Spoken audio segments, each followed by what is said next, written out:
the healthiest urban environments are not built around the auto, they're built around the pedestrian. That's the voice of Kevin Bopp. His job title, well, who knew there could be a vice president of parking and mobility? Yes, that's a real job at Bedrock. And that company, of course, is Dan Gilbert's real estate arm.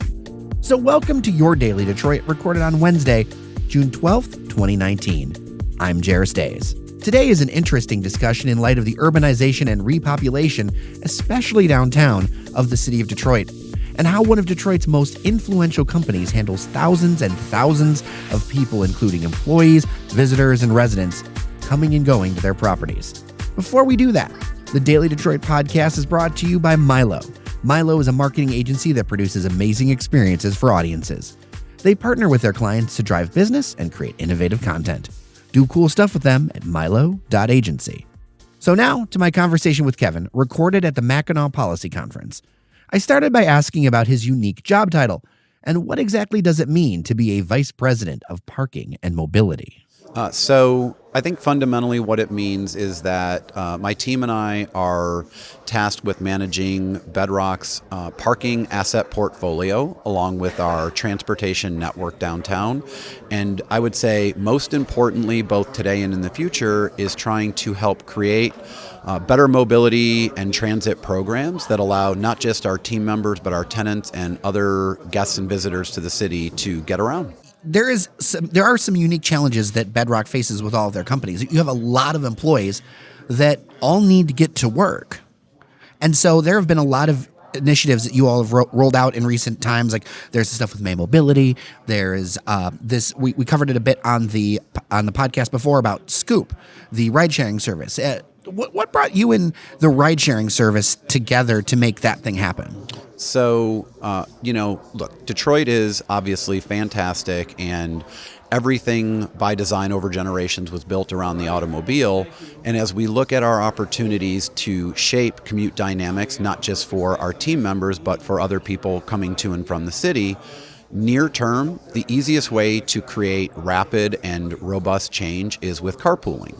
That isn't to say that we're not really going to double down on supporting bus and transit and other modes of commute, but because so much is built around the automobile, it's the easiest entry point, and it has the greatest opportunity for impact in a community where so many folks live and work 20 plus miles from, the destination that is home.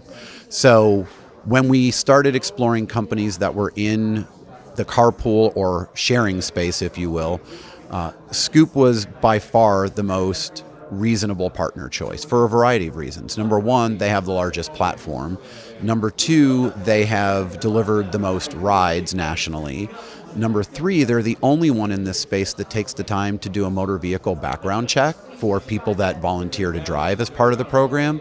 And they're very thoughtful about measuring the impact and leveraging the data that's coming back to ensure that they're creating enough supply-demand balance. I kind of want to talk a little bit about the theory of the case, because as you mentioned, Metro Detroit has been completely car-focused for so long. And yet, Bedrock, Quicken, all those companies are kind of on the forefront of pushing for things like ride sharing, things like autonomous vehicles, things like transit. I mean, you all were active in the last transit push. What's the theory of the case around a business being pro-transit? I think there's several layers to our thought process and approach. So I'll start with the most basic, which is simple supply and demand. The amount of demand that exists for people who want and need parking if they're coming downtown far outstrips the available supply. So you can manage that by buying and building more parking, which frankly is not the highest and best use for land in an urban environment, and that's not something we want to continue doing where it's unnecessary. You can raise the price, and I don't think anyone listening to this right now would be excited if we raised the price. And so we decided that it made the most sense to come at the problem a different way. And for us, that's by creating more opportunities that really allow individuals to choose their transit or commute mobility, I'll call it value scale. So everyone can decide on any given day is driving the best solution or perhaps taking the bus or carpooling. And by creating programs and awareness and options, that was the starting point. Longer term, When you look at not just other cities in the United States, but internationally, the healthiest urban environments are not built around the auto, they're built around the pedestrian. It's more public space, it's more green areas, it's programmed for humans at a human scale and at a human level, not everything being built around someone that's in an automobile. And so when we look at our responsibility as Detroit's largest developer and someone that cares, organizationally and as humans very deeply about the city and its future growth, that isn't built around more parking decks. That's built around helping people engage with the city on foot or on bike or on scooter. Do you find any cultural resistance to this, whether internally or externally? And if you do, how do you deal with it? So internally, I think we're really committed to this arc of evolution, and we're working to create something we've talked about as generational skip. Detroit doesn't have the history of public transit that exists in a city like New York or Chicago.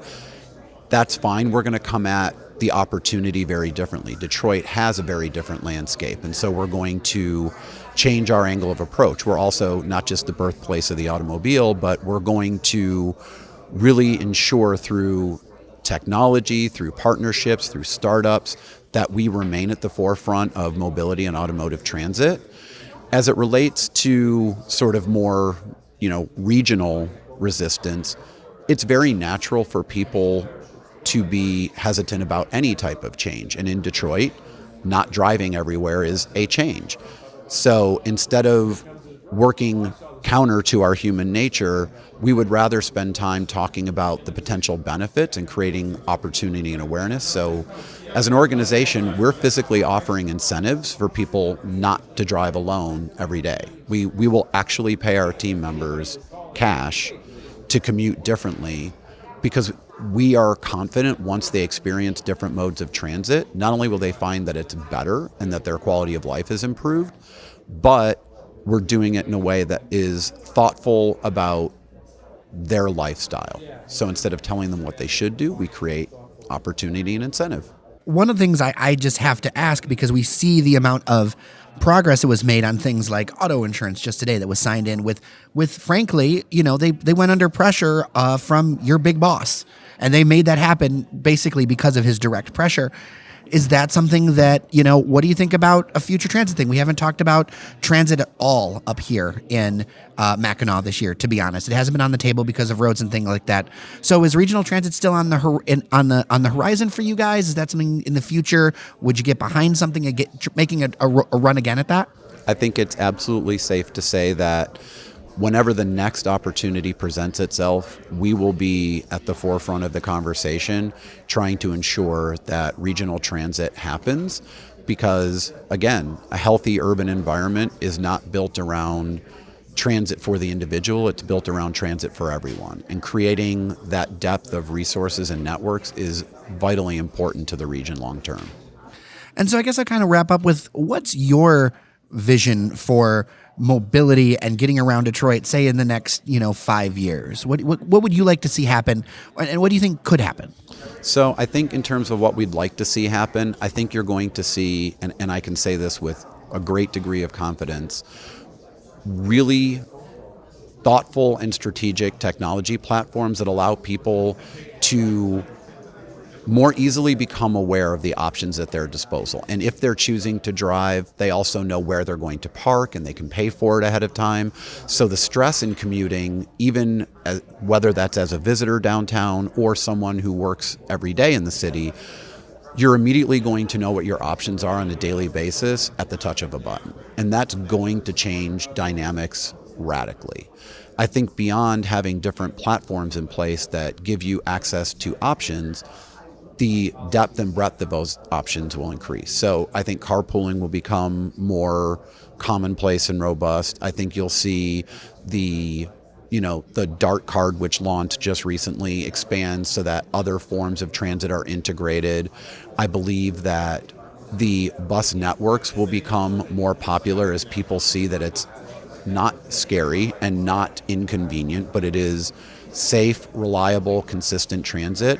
And beyond those, I think there are things that, much like the scooters, are going to continue to disrupt the industry that we can't even predict today for 3 years from now. Nobody saw those scooters coming. I remember talking to Mayor Mike Duggan about that, and he's like, I had no idea I'd spend a whole hour talking about scooters with people, you know? I will tell you that the city of Detroit has done potentially the best job in the entire nation at its integration of scooters. And I give the mayor's office a lot of credit for that. They were very thoughtful about how many scooters each company would be able to deploy. They were very conscientious about ensuring that scooters have a presence every day in the neighborhoods as a real mode of transit getting to and from either bus lines or the Q line or downtown itself. So I give them a ton of credit. It is not the blight on the city that you see in places like Los Angeles or Austin or Nashville, where the scooters are an actual problem as opposed to something that supplements transit options. Why do you think that is? Like, what was the difference? Because they were intentional, because they took a look at what worked and what didn't work in other cities, and they made a commitment to ensure that the scooters didn't run rampant, that they were deployed in very strategic ways, again, managing the count, but also 70% of the scooters are supposed to start in neighborhoods every day as opposed to all of them being in the central business district. So they are accessible to a greater number of people getting to and from the places they need to go instead of all being downtown as a plaything. You know, when you're in a city like Nashville, they're there so that people can get around from one bar to the next or from one point of interest to the next. And here they're actually part of the transit fabric. So there's a lot of mobility options in downtown Detroit. You think about the scooters that have taken like a surprise hit or a surprise takeoff with everything. They're just super popular. Mogo has been extremely popular and spread out. What's the next sleeper hit?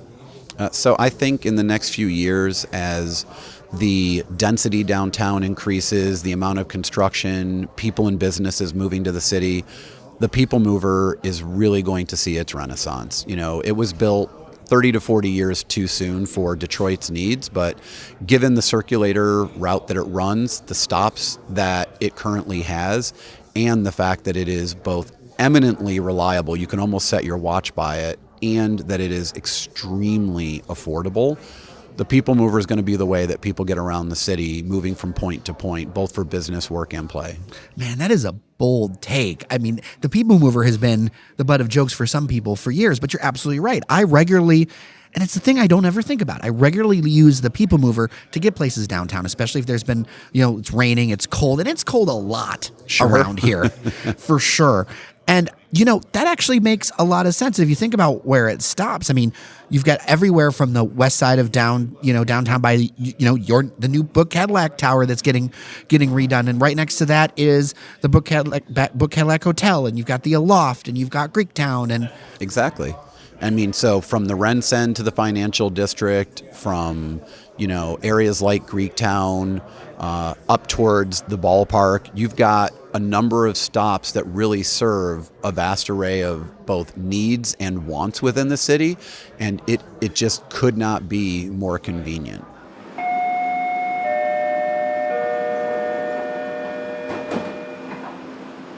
Before we let you go, after 92 years in Detroit, Marygrove College is closing due to declines in enrollment and large debts. Located at Wyoming and McNichols, the college recently eliminated their undergraduate programs to focus on graduate-only studies, but that also failed to get traction. The 305 students have been notified, and those within a year of graduating should be able to attend Oakland University pending the approval of a teach-out agreement. The fall 2019 semester ending in December will be the final one for the Catholic College.